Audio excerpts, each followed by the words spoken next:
सीखे। अब कुछ करने की आवश्यकता है, अपनी ताकत का एहसास कराने की आवश्यकता है। कौन मौलाना हैदराबाद से बोलता है, कौन कहां से बोलता है, इसलिए बहुत चिंता मत करिए, क्योंकि बकरे की अम्मा कब तक खैर मनाएगी आप देखते रहिए। बस बहुत दिन चलेगा नहीं ये। उन सबको मालूम है कि आने वाला समय और आने वाला दिशा क्या होने जा रही है। यह हिंदुत्व की सदी है और हिंदुत्व की सदी केवल भारत की नहीं दुनिया की सदी होगी। पूरी दुनिया के अंदर हिंदुत्व का झंडा एक बार पुनः मजबूती के साथ भगवा झंडा दुनिया के अंदर कोने कोने में लहराएगा। उसके अनुसार एक बार पुरुषार्थ किए जाने की आवश्यकता है। हिंदू कभी निराशावादी नहीं हो सकता है, कभी नहीं। दुनिया के अंदर तमाम संस्कृतियां मिट गई, तमाम परंपराएं मिट गई, सब कुछ नष्ट हो गया, कोई पूछने वाला नहीं, इतिहास में नाम शेष हो गए।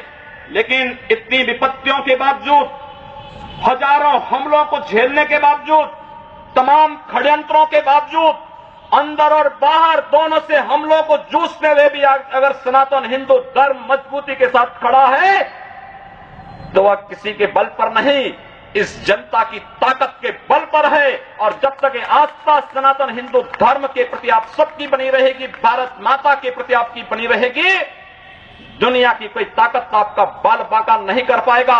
हमें किसी ओबामा से सर्टिफिकेट की आवश्यकता नहीं। हिंदुत्व पर जो प्रहार करेगा उसको महाप्रलय को स्वयं आमंत्रित कर देगा, उस महाप्रलय की चपेट में स्वयं भी आएगा। इस बारे में किसी को कोई गलतफहमी नहीं होनी चाहिए। और इसलिए बंधुओं, आप सबका मैं आह्वान करूंगा। बहराइच में महाराज सुहेलदेव पासी के सामने लोग लड़ने के लिए आए थे, मात्र 2 लोग बचे थे, सबके सब मार डाले गए थे। और 1971 में 95,000 पाकिस्तानी कायरों को किस तरीके से मुर्गा बना करके नाक रगड़ने के लिए मजबूर कर दिया गया था भारत के बहादुर जवानों के द्वारा। और अगर इसके बाद भी आंखें नहीं खुलती हैं तो एक बार पुनः देख ले अपनी ताकत को। मैं तो यही कहूंगा, अंत में मुझे केवल यही कहना है कि बहुत महत्व मत दीजिए, ये हैदराबादियों को बहुत महत्व मत दीजिए, ये सब मौलानाओं को बहुत महत्व देने की आवश्यकता नहीं। दुनिया के अंदर जहां भी जाएंगे शक की निगाहों से देखे जाएंगे। भारत का संत दुनिया के अंदर कहीं भी जाता है सम्मान की निगाहों से देखा जाता है। पूरी दुनिया के अंदर जहां भी भारत की संत परंपरा जाती है। सिंगापुर में मैं गया, मैं देर में पहुंचा, जब एयरलाइंस में बैठने के लिए हुआ तो उसने मेरे कपड़े देखे और सबसे आगे की सीट में बैठे हुए लोग वो खड़े हो गए, वो मुझे बुलाने लगे कि आप आगे। मैंने कहा नहीं, मेरी सीट पीछे। कहा नहीं आप आगे बैठिए। वहां की थाईलैंड में गए, वहां की बस में आगे की 2 सीट तो केवल संतों के लिए है, यानी मुफ्त में यात्रा आप करिए, जितनी यात्रा कर सकते हैं। दुनिया के अंदर कहीं भी आप जाएंगे, भारत की संत परंपरा का सम्मान है और भारतीय नागरिकों का सम्मान है। यह भारतीयता की देन है। ओबामा जी, इसके लिए किसी से हम लोगों को सर्टिफिकेट लेने की आवश्यकता नहीं। हमारा प्रमाण हमारी विरासत है, हमें जो कुछ भी मिला है वह दुनिया के सामने है। लेकिन याद रखना, अगर कोई हिंदुत्व को छेड़ेगा तो वह मानवता की बर्बादी का संदेश होगा और कुछ नहीं होगा। हिंदुत्व दुनिया के अंदर सुख और शांति का प्रतीक है और विश्व हिंदू परिषद इसका नेतृत्व कर रहा है। विश्व सुरक्षा की गारंटी हो।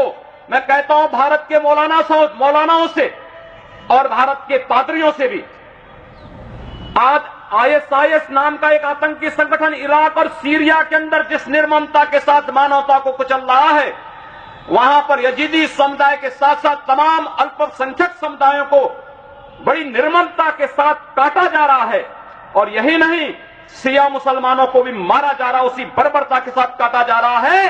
भारत के सब मौलाना मुंह बंद किए हुए हैं, क्योंकि इनको लगता है कि अगर ISIS के खिलाफ बोलेंगे तो वह एक प्रकार से इस्लाम के खिलाफ वक्तव्य होगा। क्या इस्लाम का स्वरूप या बर्बर स्वरूप है इस्लाम का? हम आखिर साबित क्या करना चाहते हैं? जब पाकिस्तान के अंदर वहां पर धर्मांतरण की गतिविधियों में लिप्त पादरियों की निर्मम हत्या होती है तो ओबामा कुछ नहीं बोलते, तब ब्रिटेन कुछ नहीं बोलता, तब ऑस्ट्रेलिया कुछ नहीं बोलता, तब दुनिया के अंदर वेटिकन सिटी से कोई आवाज नहीं निकलती है। मैं एक दिन पढ़ रहा था मक्का के बारे में, सऊदी अरब के इस पवित्र शहर के बारे में। कहा जाता है कि मक्का में कोई गैर इस्लामिक नहीं जा सकता, कोई गैर मुसलमान वहां नहीं जा सकता। वेटिकन सिटी के बारे में पढ़ रहा था, वहां गैर ईसाई नहीं जा सकता। लेकिन काशी हिंदुओं की सांस्कृतिक राजधानी है, धार्मिक नगरी है, काशी के अंदर सब लोग आ सकते हैं। अब उदार कौन है?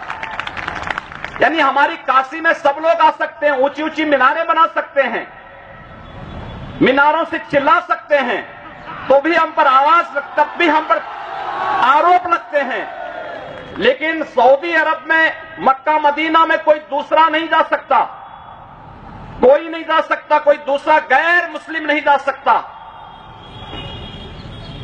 वेटिकन सिटी में कोई गैर ईसाई नहीं जा सकता, लेकिन उन पर